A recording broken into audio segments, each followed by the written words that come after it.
He looked like just another old man sitting on a bench. But when Officer Daniels put him in cuffs for trespassing, he had no idea who he was arresting. What happened next left the entire department speechless, because buried deep in the man's coat was a piece of history. It was a crisp fall morning in Hartsville, Ohio. Leaves crunched underfoot, the sky was overcast, and the streets were quiet.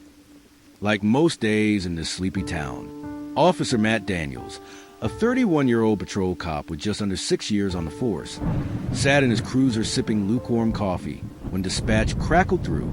Unit 12, report of a trespasser at Crestmore Park, southeast entrance. Elderly male, refusing to leave.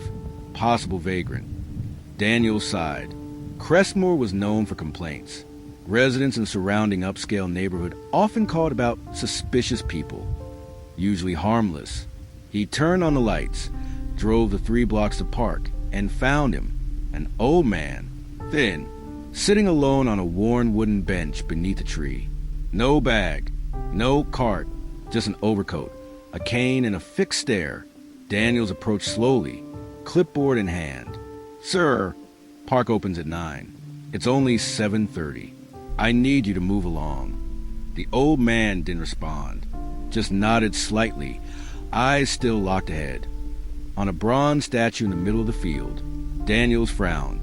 "Did you hear me, sir? This is considered trespassing before hours. I don't want to cite you, but I'll have to if you don't comply." The man finally turned. His voice was raspy but firm. "I fought for this park before they ever put statues here." Daniel, confused, looked down at the report. "Sir, do you have an ID?" The man reached into his coat slowly, too slowly, and Daniels instinctively grabbed his wrist. "Don't do that," he said firmly. "Let me get it for you." But instead of a wallet, Daniels pulled out a small velvet box, and when he opened it, he froze. Inside the box was a Medal of Honor, America's highest military award. The inscription read, "For conspicuous gallantry and intrepidity at the risk of his life above and beyond the call of duty." Daniels blinked. Was this real? He looked back at the man, who remained seated. "You were military?" The man nodded. "Army, 3rd Infantry, Korea, 1951. Daniel's voice dropped. "Your name?" The man straightened. "Corporal William H. Reeves." And suddenly, Daniels remembered. His grandfather used to talk about a soldier named Reeves. A story about a man who held a ridge for 13 hours alone when the rest of his unit was pinned down. He thought it was a legend. Now, he was staring at the legend. In cuff, Daniels called in backup, not for enforcement, but for verification. Within 20 minutes, 2 higher-ranking officers arrived. One, Captain Mendez, was an Army veteran himself. He examined the medal, pulled out his phone, and searched. There it was, Corporal William H. Reeves, awarded the Medal of Honor in 1952, vanished from public life in the 1980s. The story was true. Daniels removed the cuffs immediately. "I'm sorry, sir. I had no idea." Reeves stood slowly. "You saw an old man. I get that. Most do." Mendez stepped in. "Why were you here so early?" Reeves looked at the statue in the field. "That statue's me. Well, the younger version. They put it there 10 years ago. I come here every year. Same day, same time, anniversary of the battle." He smiled faintly. "Place is named after my unit commander. He didn't make it home."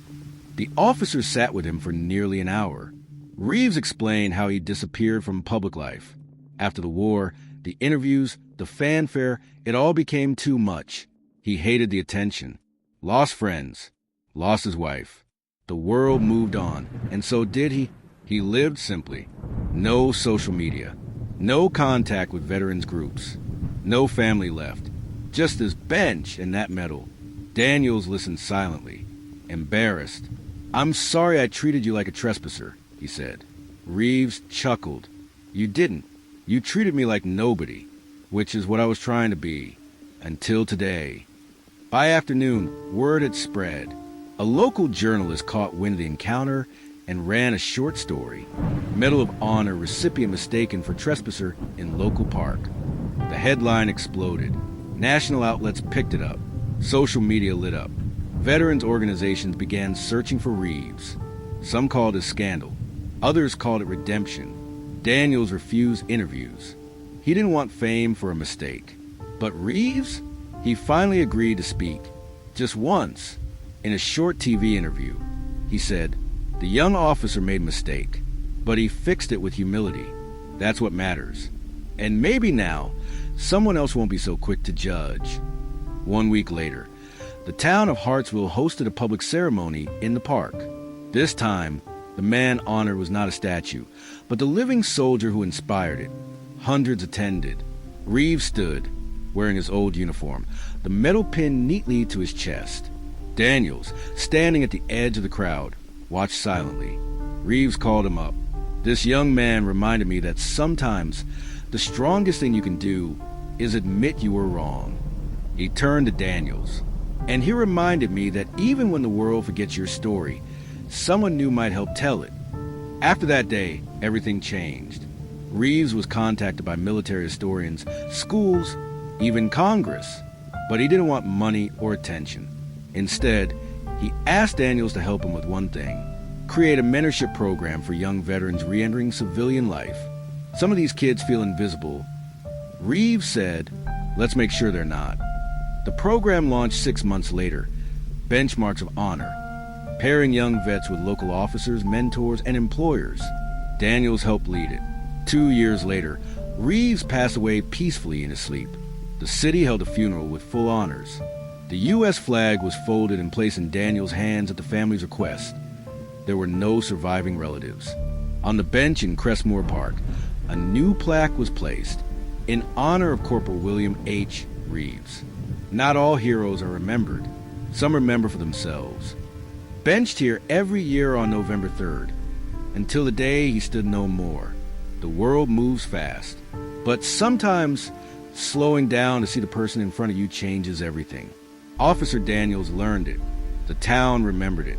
And Corporal William H. Reeves? He left more than a statue. He left a legacy. Subscribe for more powerful, real-life inspired stories. Comment below, what would you have done